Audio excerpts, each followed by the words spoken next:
যারা বাড়ির রান্নার দায়িত্বে থাকি তাদের সারাদিনের একটাই চিন্তা, সকালে কি রান্না হবে, বিকেলে রাতে কি রান্না হবে, আর বিশেষ করে রাতে যখন রুটি হয় সেই রুটির জন্য কি তরকারি হবে। তো আমারও সেই চিন্তাই থাকে। আমি হঠাৎ করে মাথায় এলো, ওখানে আমরা যখন থাকতাম ছত্তিশগড়ে, তখন এক মারাঠি বন্ধু আমাদের মশালা বেঙ্গন বানিয়ে খাওয়াতো। তো সেই মশালা বেঙ্গন ছোট্ট ছোট্ট যে বেগুনগুলো হয় তার মধ্যে চিরা লাগিয়ে তার মধ্যে একটা মশলা বানিয়ে ভরে সেটাকে আবার মাখা মাখা করে বানানো হয়। তো ওই বেগুনগুলো এখানে খুব একটা পাওয়া যায় না মানে খুব একটা মানে কি পাওয়াই যায় না এখানে। খুব ছোট ছোট এরকম গোল গোল ছোট ছোট বেগুনগুলো হয়। তো পরশু আমি বাজারেও গেছিলাম কিন্তু সেখানেও দেখতে পেলাম না। তো যাই হোক, তাই বলে কি মশলা বেগুন খাবো না? তো আমি কি করলাম, আমি কিভাবে ওটাকে বানালাম, ম্যানেজ করলাম, মানে ওইভাবে বানাইনি, ভরবা বলে বানাইনি, আমি আমার মতো স্টাইলে বানিয়েছি। তো কিভাবে বানাচ্ছি সেটাই তোমাদের দেখাবো আজকে। এর জন্য প্রথমে একটা মশলা তৈরি করে নেব। দিলাম ধনেটা একটু বেশি করে দেব, দিলাম জিরে, হলুদ, সামান্য আমচুর দিলাম, এবার দিলাম আমি কিচেন কিং মশলা, এটাও বেশ খানিকটা দিতে হবে, আর দেব কসুরি মেথি, দিলাম কাশ্মীরি লাল লঙ্কার গুঁড়ো, ঝাল যদি চান তাহলে এমনি লঙ্কার গুঁড়োও দিতে পারেন। এটাকে সর্ষের তেল দিয়ে খুব ভালো করে মিশিয়ে রাখবো। এই মশলাটাই ওই ছোট ছোট বেগুনগুলো চিরা লাগিয়ে তার ভেতরে ভরে বেগুনগুলোকে ভাজা হয়, তারপরে মশলার সাথে ওটাকে কষা হয়। তো আমি ওটাকে না করে ডাইরেক্ট এভাবে মশলার সাথে করব। এবার একটা কড়াই নিলাম। আমি কি করেছি, বেগুনগুলো কেটে আমি আগে ভেজে রেখে দিয়েছি, মানে যেরকমভাবে আমরা নুন হলুদ দিয়ে বেগুন ভাজি সেইভাবে ছোট ছোট টুকরো করে কেটে বেগুনগুলোকে ভেজে রেখেছি। আর এরম খুব তাড়াতাড়ি হয়ে যাবে। এবার বেগুনটা ভাজার সময় যা সময় লাগে আর বেশি সময় লাগবে না। দিলাম সর্ষের তেল, অবশ্যই সর্ষের তেলে করব। তেলটা ভালো মতো গরম হয়ে গেলে এতে আগে দিলাম আদা রসুন কাঁচা লঙ্কা থেতো করে রেখেছিলাম, সেটা তেলে আদা রসুন কাঁচা লঙ্কা দিলে খুব সুন্দর গন্ধটা ভালো হয়।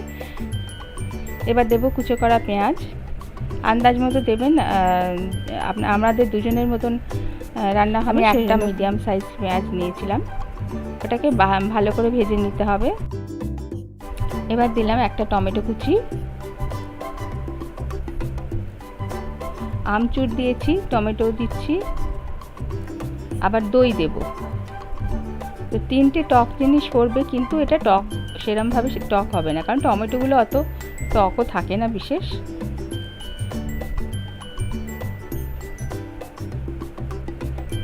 দিলাম পরিমাণ মতো নুন,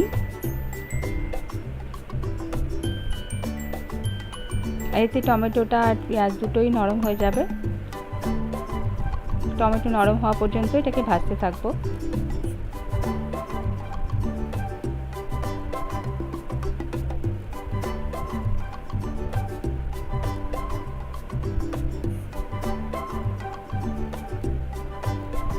এবার দিলাম 1 টিস্পুন চিনি, এটা তো আমরা কমপ্লিমেন্টারি দেবই, হয়তো মহারাষ্ট্রিয়ানরা দেন না, কিন্তু এটা দিলে মিষ্টি হয় না, এটা দিলে না টেস্টটাই বদলে যায়। এটা ছাড়া আর এটা দেওয়া অবস্থায় খেয়ে আমি দেখেছি, না দিলেই বোঝা যায় যে এটা চিনি দেওয়া হয়নি, স্বাদটা অন্যরকম হয়ে যায়।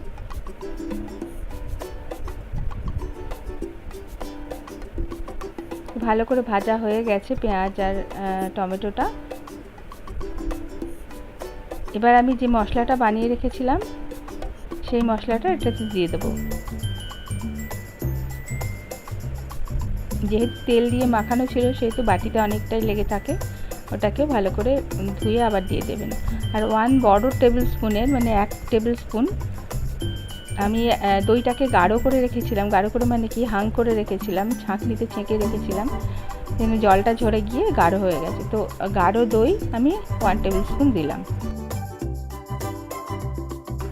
এবার এই বাটি ধোয়া মশলার জলটা একটু দিয়ে দেবো এর মধ্যে।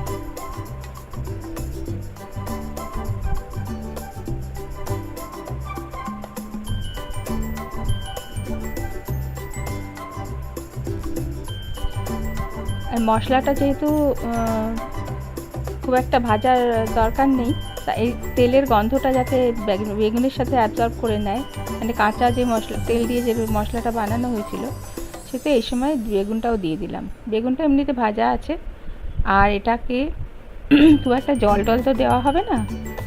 এবার এটাকে ঢেকে ওটা মাখা মাখা হওয়া পর্যন্ত, তেল বেরোনো পর্যন্ত আমি রান্না করব।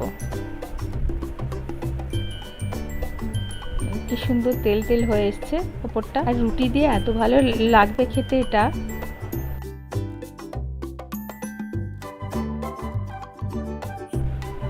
ব্যাস একটু নাড়াচাড়া করে এটা